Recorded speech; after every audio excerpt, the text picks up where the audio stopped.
Assalamualaikum warahmatullahi wabarakatuh. Anak-anakku kelas 9 SMP Batik Surakarta. Pada pertemuan ketiga bab 2 ini kita akan membahas subbab materi, yaitu tentang penyerbukan dan penyebaran biji. Penyerbukan dan penyebaran biji ini tidak lain adalah bagian dari proses perkembangbiakan tumbuhan secara generatif atau secara seksual. Nah, proses penyerbukan dan penyebaran biji ini seperti contohnya yang ada di gambar ini adalah contoh penyerbukan, yang ini penyebaran biji. Jadi bijinya itu disebar untuk menjadi individu baru melalui beberapa perantara. Untuk lebih lengkapnya, mari kita simak berikutnya, slide berikutnya. Nah, sebenarnya anak-anak, urutan terbentuknya individu baru pada tumbuhan secara generatif itu melalui 4 tahap. Yang pertama itu namanya adalah penyerbukan, langkah pertama. Yang kedua namanya adalah fertilisasi dulu. Jadi bertemu antara benang sari dan putik, bertemu menghasilkan yang namanya biji, makanya dinamakan dengan fertilisasi. Setelah bijinya muncul, setelah bijinya tumbuh, berasal dari bunga ya, jangan lupa, karena serbuk sari dan putik itu berasal dari bunga, maka biji juga berasal dari bunga itu sendiri sebenarnya. Setelah menjadi biji, maka bijinya ini disebarnya melalui beberapa perantara. Ada yang melalui manusia, bantuan manusia, ada yang melalui bantuan burung, ada yang melalui bantuan kelelawar dan sebagainya. Penyebaran biji. Setelah bijinya disebar atau digerakkan melalui pergerakan, ditanam di tanah, kemudian akan mengalami yang namanya perkecambahan. Perkecambahan sebagaimana dulu yang pernah kita pelajari waktu kita SD. Namun anak-anak, untuk saat ini kita akan membahas yang namanya ini, penyerbukan dan penyebaran biji. Loh Bu, kenapa kok nggak fertilisasi dulu? Iya, kita belajar yang mudah dulu, yaitu penyerbukan dan penyebaran biji. Karena fertilisasi ini lebih rumit dibandingkan penyerbukan dan penyebaran biji. Jadi fertilisasi dan perkecambahan akan kita bahas pada pertemuan yang akan datang, yaitu hari Kamis. Kita lanjutkan ya. Penyerbukan, yang pertama kita bahas yaitu penyerbukan atau polinasi. Nama ilmiahnya adalah polinasi. Penyerbukan itu tidak lain adalah proses menempelnya ini kata kuncinya, menempelnya serbuk sari ke kepala putik. Lanjut. Nah, jenis-jenis penyerbukan berdasarkan asal serbuk sarinya. Ada yang dinamakan dengan penyerbukan tetangga. Penyerbukan tetangga itu adalah di mana serbuk sarinya berasal dari satu bunga, tapi bunganya berasal dari bunga lain, tapi bunganya masih dalam satu tumbuhan. Ulangi ya, penyerbukan tetangga itu berarti serbuk sarinya berasal dari bunga lain, namun bunganya masih dalam satu tumbuhan. Gini. Kemudian ada yang namanya penyerbukan sendiri, autogami. Kalau tadi tetangga itu nama latinnya adalah geitonogami. Yang kedua, penyerbukan sendiri atau autogami. Artinya serbuk sarinya berasal dari bunga itu sendiri.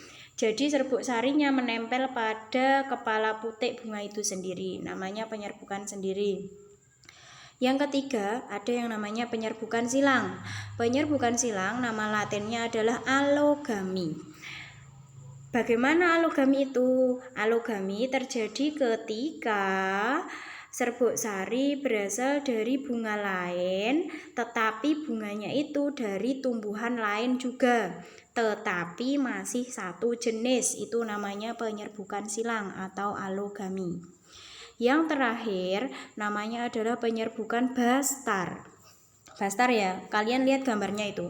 Jenis bunganya berbeda.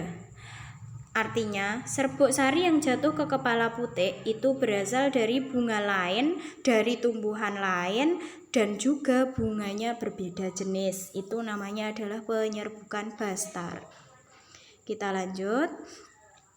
Sekarang jenis-jenis penyerbukan berdasarkan perantaranya. Ada penyerbukan yang dibantu oleh angin namanya anemogami, ada penyerbukan yang dibantu oleh manusia namanya antropogami. Kalian ingat-ingat depannya. Anemo berarti angin, antropo berarti manusia. Ada penyerbukan yang dibantu oleh hewan, zoidiogami. Kalau zoo itu artinya hewan. Hewannya ada berbagai jenis. Ada kelelawar namanya Chiropterogami, ada burung namanya ornitogami, ada serangga namanya entomogami. Ini silahkan kalian hafalkan, kalian pelajari. Nah, untuk keterangan lebih jelasnya, lebih lengkapnya, silahkan kalian belajar dari buku paket bab penyerbukan dan penyebaran biji, atau dari ringkasan materi yang Bu Wuri berikan pada link yang sudah Bu Wuri berikan di kelas notebook. Link ringkasan materi bentuknya PDF. Silahkan kalian pelajari, kalian baca dari situ. Ada ciri-cirinya, ada contohnya, semua ada di situ. Kemudian selanjutnya penyebaran biji. Penyebaran biji itu apa sih sebenarnya? Yaitu adalah gerakan biji atau benih tumbuhan dari tumbuhan induknya untuk menjadi individu baru. Langsung saja kita lihat seperti apa toh. Nah, ini contohnya sama seperti penyerbukan. Penyebaran biji itu juga dibantu oleh makhluk hidup lain. Atau kalau penyebaran biji ada yang dibantu oleh makhluk tidak hidup, benda tak hidup. Contohnya ini, kelapa. Kelapa itu kadang bisa menjadi individu baru dengan bantuan air. Mengalir di air kemudian tumbuh menjadi individu baru. Kalau di sini kalian lihat ini ada Pak Tani dan Bu Tani sedang menanam jagung. Artinya jagung ini mengalami penyebaran biji yang dibantu oleh manusia. Nama lainnya adalah antropokori gitu. Kalau yang ini biji apa ini? Kopi. Penyebaran bijinya dibantu oleh yang namanya bajing gitu. Yang ini dibantu oleh burung kacang. Ini bisa kita lihat satu persatu ya. Nah, ini makhluk hidup yang berperan. Ada penyebaran biji yang dibantu oleh angin, sama kayak penyerbukan, namanya anemokori. Cuman kalau penyebaran biji itu belakangnya adalah kori. Kalau penyerbukan namanya gami-gami gitu. Penyebaran biji yang dibantu oleh manusia namanya antropokori.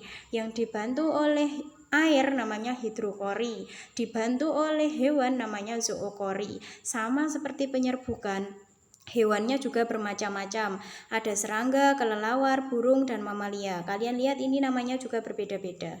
Sama seperti pada penyerbukan, untuk lebih jelasnya tentang ciri-ciri, tentang contoh, silahkan kalian pelajari dari ringkasan materi yang sudah Bu Wuri berikan pada link video, pada link di bawah link video ini. Gitu ya. Nah, alhamdulillah, terima kasih. Pada pertemuan kali ini pelajaran kita selesai. Mari kita tutup dengan bacaan hamdalah bersama-sama.